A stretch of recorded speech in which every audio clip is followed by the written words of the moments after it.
Ladies and gentlemen, at the moment of this video, Raw is still going on. However, I have just watched the segment between The Undertaker and Vince McMahon.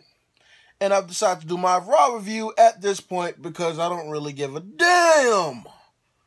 That's right, I don't give a damn about Dean Ambrose versus Alberto Del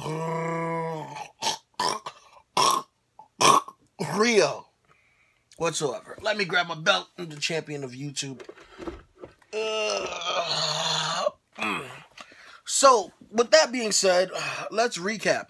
The Undertaker comes out with his whole thing, his whole diatribe, saying, "Your son's blood is on your hands, not mine. I'm an old bastard." Anyway, so yeah, Taker comes out, says that then Vince McMahon has his whole emotional diatribe where he says, "Well, once Shane embarrasses me as a son, I'm going to take him out of my will and renounce him as my child. And he will no longer be the son of my heart. He will only be a son of a bitch." And then he looks all sad and shit. Which actually, I almost believed that he was disappointed. I almost believed that he was hurt. But then I remember this is Vince McMahon we're talking about. The same guy who almost fired a black guy during Black History Month. But that's for a different video. Now let's talk about the part about Dean Ambrose I actually do give a fuck about. He challenged Triple H for the title. Triple H said, "Well, I'm gonna have to let you know a little bit later." Oh wait, that sounds more like Stone Cold. But anyway, he said he's gonna let him know a little bit later. I'm thinking that League of Nations is gonna beat the shit out of Dean, and then Triple H is gonna say, "Sure, I'll give you a title match." Now this could happen. One or two things could happen with this, which might be next week, I'm guessing. Dean could either win, or he could just lose and go on his continuous losing streak. Then let's talk about, speaking of title matches, let's talk about the Divas match. I believe that's going to be a triple threat match, honestly. Because, and this is why, there was a draw in the match between Becky and Sasha.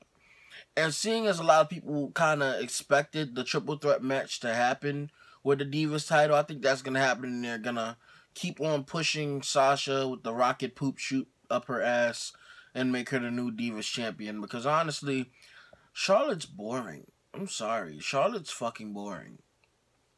Then you have your little in-between matches. Oh, also, speaking of another title match, let me get all the title matches out the way.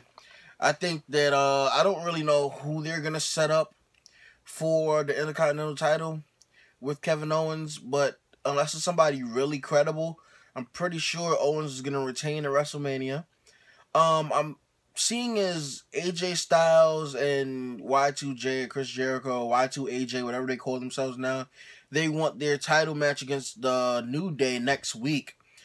They could either lose and they keep this going on to WrestleMania where they win, or they could either win and they keep this going on to WrestleMania and maybe Chris Jericho will turn on AJ at WrestleMania and be a heel and they'll feud for a little bit longer just to make sure AJ gets a little bit of a feel for you know, the whole WWE style.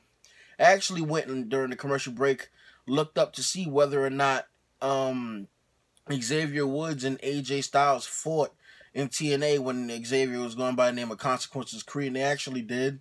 They were apparently AJ Styles the one that got Creed or Xavier Woods, whatever you want to call him, into TNA, which is kind of cool. A little bit of a backstory there, but honestly, Raw was so far, like at least in the first 2 hours, Raw was The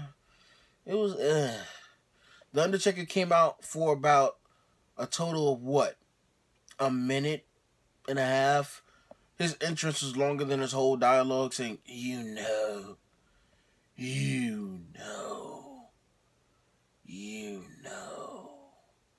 what I do. That's what I do. 'Cause I'm dead chocolate. Nah, but yeah, he came out. Basically, he's still a face. He's basically a mercenary in a way. Like I guess he's just gonna fight. He's not a heel. Shane isn't a heel, but the Undertaker does plan on kicking Shane's ass. Currently, the Usos versus Dudley match is going on. I don't really give a fuck who wins this match, cause it's not really gonna do shit for anybody. Bubba Ray's wearing his traditional shit, but on the back of the shirt it says "Straight Out of Dudleyville." That shit is old as hell. But anyway, that's about it. I'm not gonna drag this along. I'm gonna put this up like immediately, and make sure you guys check out Joe Cronin on the Joe Cronin Show and JD from New York 206 for their wrestling reviews. They'll go a little bit more in depth. I keep things short and sweet and to the point. Pretty soon I might be starting a separate channel called Chaos Wrestling, and we may be introducing you to a few new members of Chaos Entertainment who will be giving their insights on wrestling, having their own shows and such. So I will let you guys know about that a little bit further on. Once we get a few more setups of sponsorships and stuff like that, we will be promoting shirts and things of that nature. We might even be starting our own backyard wrestling federation. I had to see because my back is injured, but I would like to be a part of that. If I do end up setting that up, oh wow, one of the Usos just kicked Bubba Ray in the face. But yeah, I'm just gonna continue watching this shit show. And oh wow, is this guy pulling out a table? Tables aren't really that spectacular anymore. But yeah, I'm just gonna continue watching the show. But this is basically a 75% review. I'm putting this up as a review for Raw because it is more or less a review. So I hope you guys enjoy. Don't forget to like, comment, share, subscribe, do all that good greasy stuff. Peace, love, and cherry cola. This has been Chaos. Signing off. You know.